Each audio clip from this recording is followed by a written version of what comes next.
A warning for listeners that this series contains graphic details, including references to murder and rape. He's been dubbed Australia's greatest detective, and he's arguably got the highest conviction rate out of any other homicide investigator in Victoria, maybe even the entire country. A policing legend. He's arguably one of Australia's greatest detectives. Ron Iddles has seen people at their best and their very worst. Solving 99% of 320 murder investigations. Ron would never want to be called that, but I'm happy to call him one of the best. So what I've always said is the answer's always in the file. Most of the people that I've dealt with aren't bad or evil, they just made poor choices. We might have the skills to interview and we have the skills to put it together, but the information comes from eyewitnesses and comes from the community. Former detective Ron Iddles spent over 2 decades out of his 40-year policing career investigating more than 300 homicides and infamous murders in the Victoria Police Homicide Squad. But the mystery of who murdered Susan Bartlett and Suzanne Armstrong had lingered for decades as the case sat idle in the cold case unit and passed through the hands of a string of investigators, including Ron himself many years later. But it may have been Ron's chance encounter with a teenage Perry Karumblis when he was a junior officer almost 50 years ago that resulted in one of this case's most promising leads.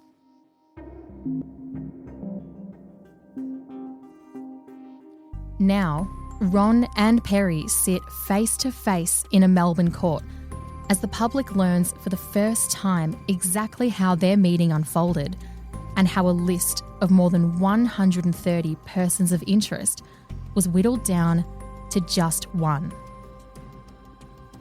My name is Olivia Jenkins and I'm a crime reporter at the Herald Sun. And this is Hunting Justice, the Easy Street Murders.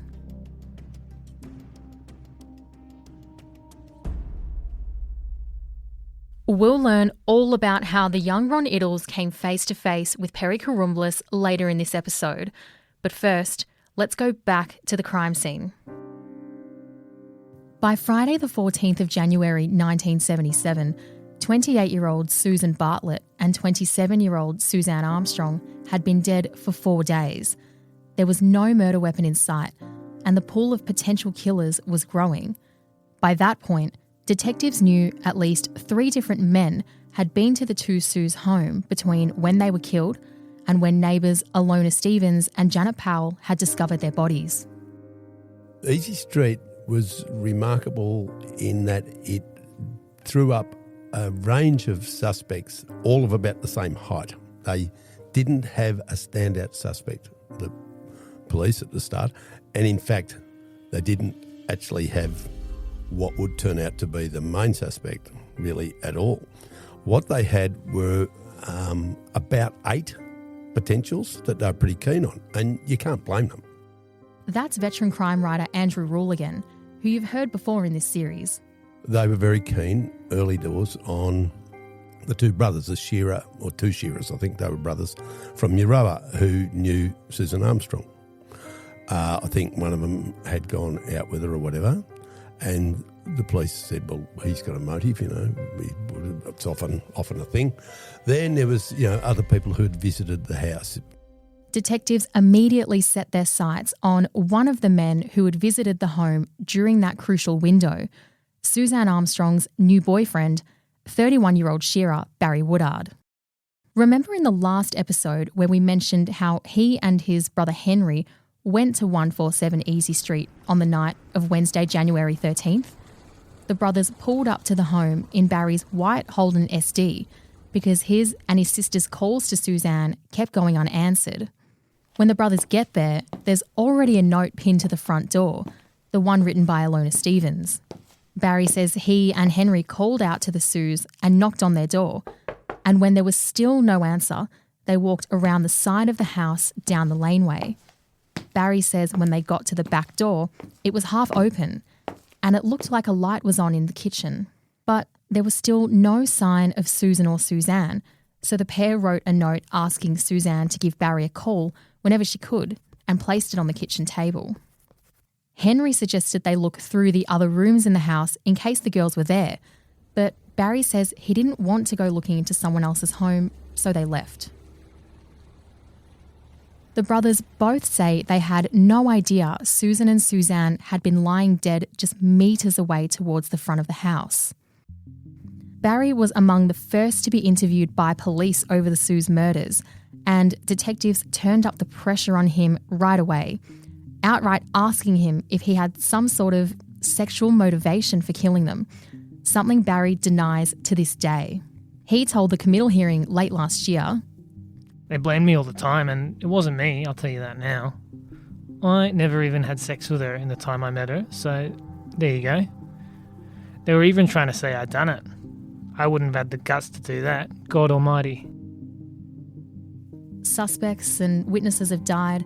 Some are too sick to recount their versions of events again, and those who knew the Sues had been afraid for decades that answers would come far too late for everyone still alive who needed to hear them the most.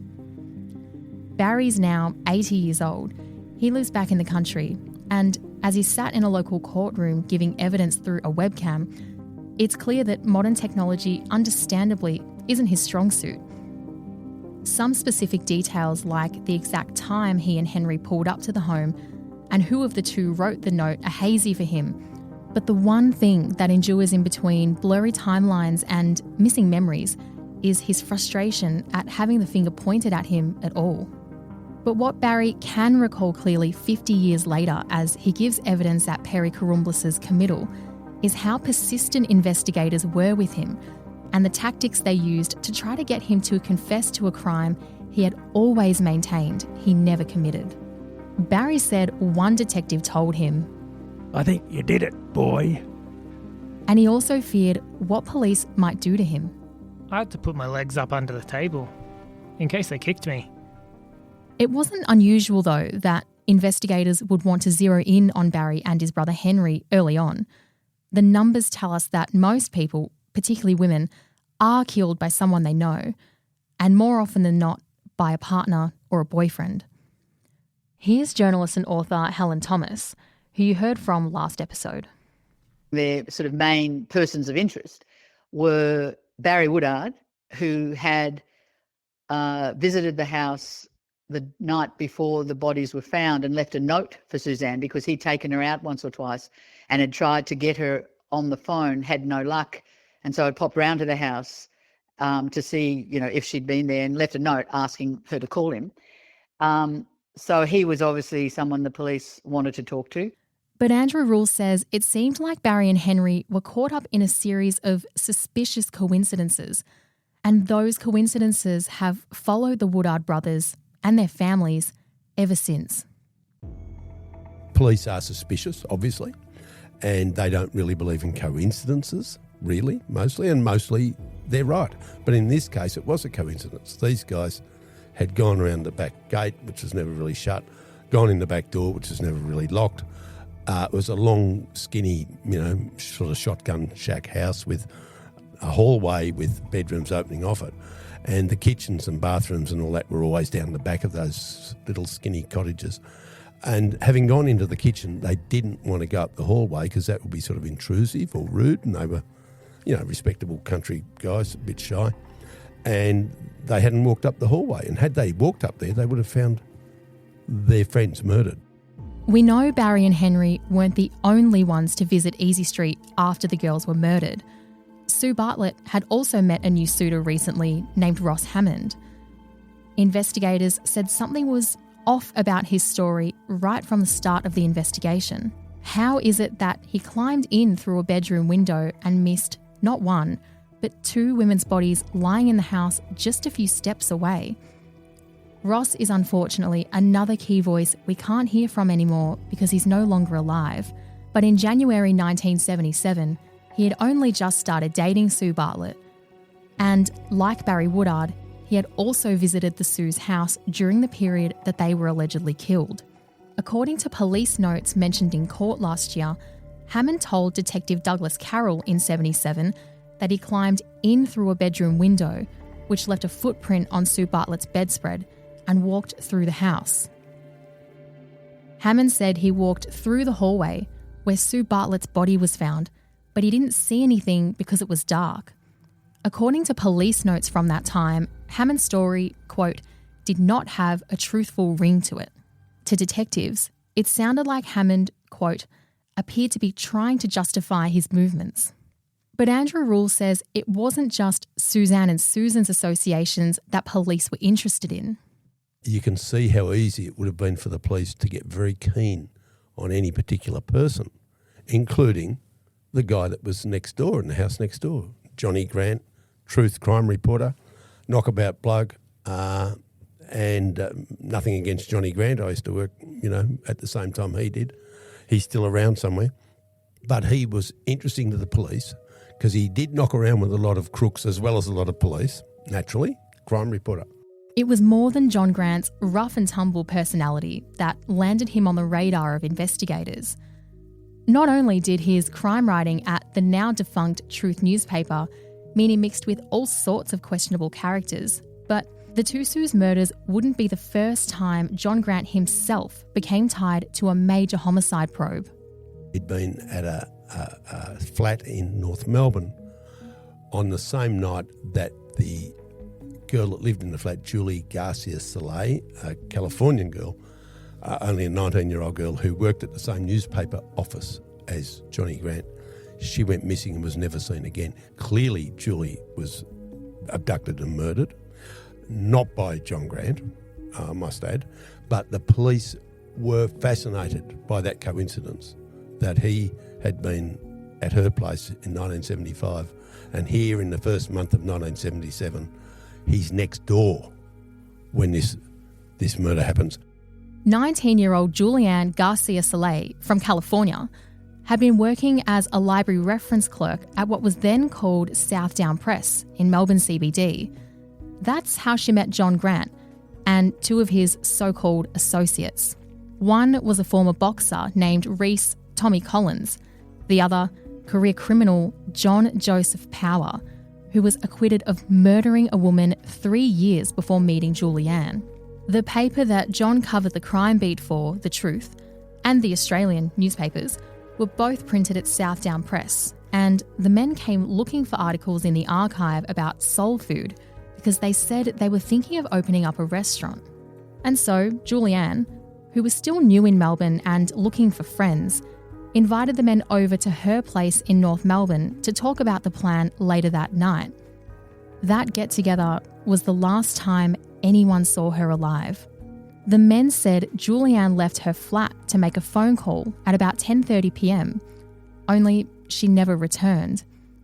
Her mother literally lived for 50 years not knowing what happened to Julie. And she died last year still not knowing what happened to Julie. And by the end of that time, really, she had an idea of what had happened to Julie, and we don't need to go into detail about that now, but all that really mattered to her by that point, 5 decades, literally 5 decades later, all she wanted to do before she died was to bring Julie home so that she could bury her. And she didn't get a chance to do that. Julie's body still has never been found. So I think that gives us all some idea of just how traumatic, how, it's almost beyond words, isn't it? Just living with that. Helen Thomas has spent years investigating Julie's case too, and its haunting similarities to the Sues murders. What a terrible thing to have to deal with, again, every day. There would not be a day or a night where you weren't thinking about what had happened in this case. Where was Julie? Where is Julie's body? And in the case of the two Sues, why did this happen? Why did my friend, why did my sister, why did my daughter have to die like this?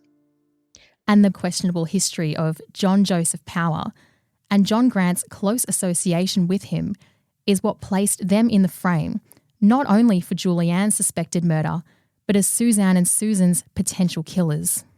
He's next door when this murder happens.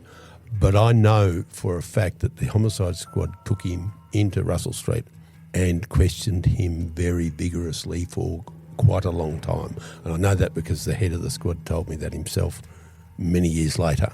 And he said there's no way he had anything to do with it because he would have told us something, which I think tells you how vigorously he was questioned in those far-off, rugged days. Hardly anyone knew John's knockabout persona better than the Sue's next-door neighbour and John's colleague at The Truth, Ilona Stevens. This is what she told a court right before Perry Karumblis was committed to stand trial for the Sue's murders. I knew he was considered involved in another matter. Ilona had known John for about 18 months before the murders, and she knew him to be foul-mouthed after having a few drinks. And, as someone who had no problem with walking up to a girl he did not know and asking her for a fuck. It was in keeping with most of the men I knew. Despite all that, the pair were friends, and Ilona had invited John to sleep at her place on the night of the 10th because he was having some trouble at his own place with his father. According to Janet Powell, she, Ilona and John were listening to records late into the night and into the early hours of Tuesday morning before they all went to bed, with John sleeping on their couch. John was already up and ready for work by the time Ilona woke up the next morning, and the pair left for their shift at the paper together just before 8 o'clock. It was this arrangement that placed the colourful police reporter near a major crime scene for the second time in as many years, when Ilona and Janet discovered the two Sue's bodies 2 days later. While the homicide squad was chasing down the Woodards, Ross Hammond and John Grant as potential leads, a young constable, Ron Iddles, was out on patrol in Collingwood. He's conducting random vehicle checks, a regular part of the beat, when he pulls over a teenage boy driving a 1968 Holden HK. The teen readily offers up his name and date of birth when Constable Iddles asks him to. Perry Karumblis, 17, born July 4th, 1959. And 48 years later, as Ron and Perry sit facing one another in a Melbourne courtroom, Ron details, according to him, exactly how that interaction unfolded. It was a routine check of a vehicle. It was a random check that we routinely did. We're piecing together this recollection of Ron's from what he told the court at Perry Karumblis' committal, and with the help of Andrew Rule, so we can bring you more about that encounter. Ron Iddles pulls up this kid in the car. Ron knows that he's a knockabout kid around town, and he said, okay, buddy, can you open the boot? Standard procedure. Opens the boot, and there in the boot is a knife, a nice new sheath knife, leather sheath. With Susan and Suzanne's murders fresh in his mind, Ron asked the teenage Perry where he got his hands on the weapon. At this point, you may remember in episode 1 where I mentioned the Victoria Park train station. That's where Perry told Ron he had found the knife lying on the tracks. And said, what's that? And he said, I found that. Oh, yeah, where? Well, I found it when I walked over the railway tracks, below the footpath over there near Victoria Park, the footy ground, the old. And I saw it when I was walking across, lying on the tracks, and I went down and got it, which was quite a feasible story. I mean, had I been a 17-year-old kid in Collingwood and I saw a new sheath knife on the tracks, I would have gone down and got it. So why wouldn't he? It made enough sense. But Ron Iddles, conscientious young copper, he took the knife and he handed it over to, real detectives at that stage. And they tested it and they looked at it and they pulled it out and it's nice and new, but it had a little trace of blood inside the sheath. And they tested the blood. In those days, no DNA. We're talking the 70s. Very primitive. The blood was one of the common types, A positive or whatever, and that matched about half the population or whatever. And it did match one of the murdered girls. That is not very much proof of anything. It could be anybody.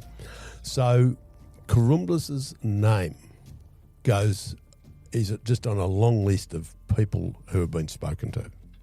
Ron's chance meeting with Perry wouldn't be the teenager's only dealings with police about the murders. On January 19, Perry turns up at the homicide squad office with a friend to tell officers where he was on the night Suzanne and Susan were killed, at the friend's house on Keele Street in Collingwood. It's a few hundred metres from the crime scene at 147 Easy Street. While Ron picks the knife up from Perry's car and hands it in for forensic testing, homicide detectives are canvassing everyone connected to their list of persons of interest, and that list is only getting longer and longer. Detectives also speak with another man who lives in Abbotsford about a different knife that was looked at as the potential murder weapon. They're following up reports that he owned a knife similar to the one police believed the killer used in the murders. With potential leads pulling police in several different directions, their focus on the two Sues' social lives intensified. Two friends in their early 20s, sort of single, renting a place together close to town. Not an unusual setup for young women like myself in 2026. But poring over how 70s newspaper articles describe the Sues, their male friends and suitors, it's a bit of a sobering reminder that women who were officially unattached, dating casually, and making it on their own weren't always viewed in the most positive light. In fact, the late author Tom Pryor, who spent most of his career as a police reporter at the Sun News Pictorial, the precursor to our newspaper, the Herald Sun, wrote this in his 1996 book about the murders They Trusted Men. Too many men had had experience of Suzanne Armstrong, but few had anything to say against her. Journalist and author Helen Thomas. You know, that phrase of they knew a lot of men. I mean, well, I don't, even now you just think, well, what does that actually mean? How many men did they know? And I mean, how many men were young women allowed to know back in 1977? It's kind of crazy when you look back, isn't it? In 1977, Suzanne Armstrong's official occupation was printed in the paper as, quote, an unmarried mother. Because there was two women and there were a number of men that were sort of being looked at as potential suspects or people of interest in this case, there were some nasty rumours. You might remember reporter Anthony Dowsley detailing these types of rumours and attitudes that surrounded Susan and Suzanne early on. And from my talks with people at the centre of this case, those rumours Anthony Dowsley mentioned painted them as women who kept undesirable company with men, as if that would have somehow contributed to their own demise. As Helen Thomas says, everyone who knew the girls maintained those rumours weren't true. In fact, it was the total opposite. All the people that know Suzanne say what a fantastic mum she was, what a diligent mother she was, and you know, what a terrific friend she had in Susan, who was also, you know, helping share the load to an extent, because she was sharing the house with Suzanne. And, you know, all the neighbours that I've spoken to, and there are still a number, well, there's at least a couple of people who lived there at the time who are still in this street, in Easy Street, they all just speak about they call them the girls, you know, and how, you know, Suzanne would wave as she'd sort of zoomed down the street on a bike with little Greg in the back, you know, in one of those little back seats. But nevertheless, police did have to probe everybody the Sues knew. And in addition to Barry and Henry Woodard and Ross Hammond, they also worked out Suzanne Armstrong's connection with a late motor racing legend. Crime reporter Anthony Dowsley. There was something that came across my desk in the mid-2010s from memory about a very famous Australian racing driver who had known the two victims in this crime, and his name, Peter Brock. Peter Brock, the third place driver in the Mobile Commodore, comes into the pits. And Peter Brock was not alive anymore. He died in a racing car accident many years earlier.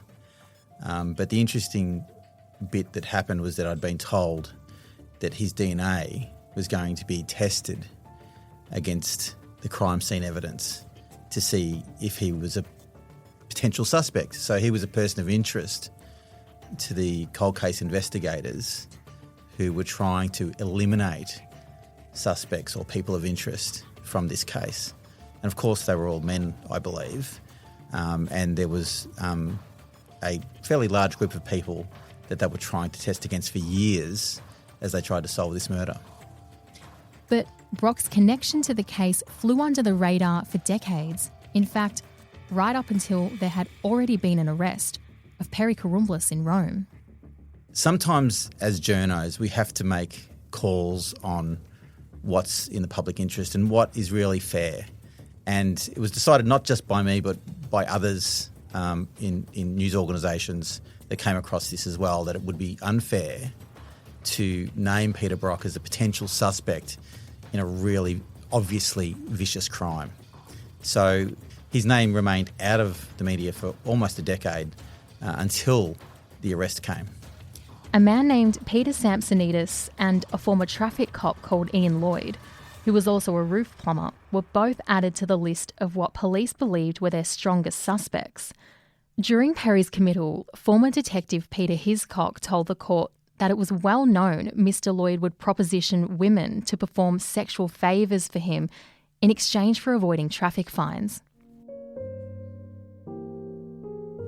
Gladys Coventry, an elderly neighbour of the girls, was adamant she saw a man at the house later on the night they were murdered. Much has been made of her potential eyewitness account in court in more recent times, but back then, the police didn't seem to want a whole lot to do with her. According to one former homicide detective at Perry's committal, the elderly woman told him that she'd seen, how he put it, quote, the bigger of the two, sitting opposite a man while she had something to drink. She told detectives she thought she saw this between 2 a.m. and 2:15 on the night of the murders. And she also told police she'd often hear Greek music playing in the girl's home. Whether it was because of the contents of her statement, perhaps her age, or even because she was a woman, Helen Thomas says that detectives initially dismissed Mrs. Coventry's account.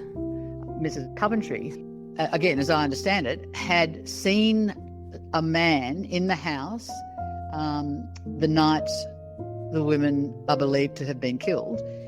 And when their bodies were found, several days later, tried to tell police that she had something that, of some interest that they might like to be, talking to her about. And again, as I understand it, they just basically dismissed her at that point. Now, several days later, say a week later, they went back to talk to her because they realised that maybe she was, in fact, the only witness who might have seen someone involved in this, double homicide. Now, whoever she saw, he's never been identified. Years later, Peter Sellers, who lived in 139 Easy Street and was 21 years old at the time of the murders, told Helen Thomas that he'd heard some sounds he'd never forgotten. One, which sounded to him like a front door closing, and then 2 car doors slamming before a car took off down the street. But he never got the chance to share that with investigators. Peter told his parents, particularly his mum, what he'd seen and heard, because they were away on holidays, and when they came back, he told them. So she told one of the young police officers or young detectives who came to the door, and he wrote down Peter's name, but he never came back to interview him. But the wider the pool of potential suspects became, the more the investigation seemed to stall. Even the inquest into the girls' deaths in July 1977, 7 months after they were murdered, couldn't point to the person responsible. As it turns out, none of those were good suspects. That's not the police's fault. The police didn't really get any way of reducing the numbers on their list until the early 2000s, when early DNA was applied to it. Coroner Harry Pascoe did take statements from Susan Bartlett's brother Martin, from homicide detectives Barry and Henry, and forensic specialists. And we've used parts of that material to piece together some of what you've heard in this series so far. The inquest findings even mentioned that Perry Karumblis had found a knife.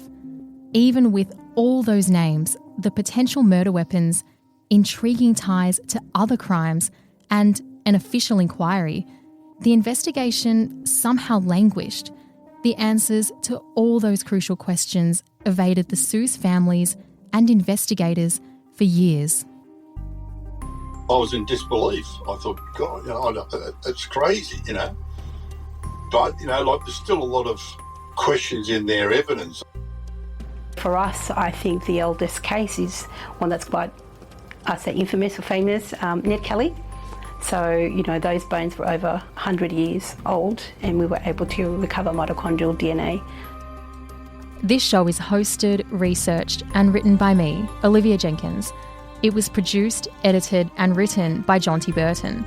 Our video producer is Daniel Coates. Our graphic designers are Kirko Dwyer and Sean Lee. Geordie Atkinson is our executive producer.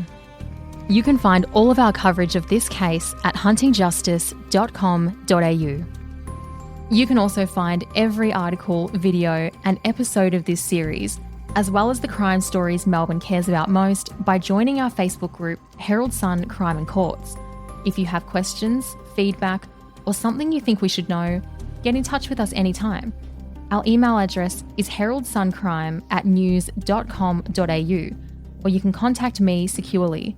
Those details are in the show notes.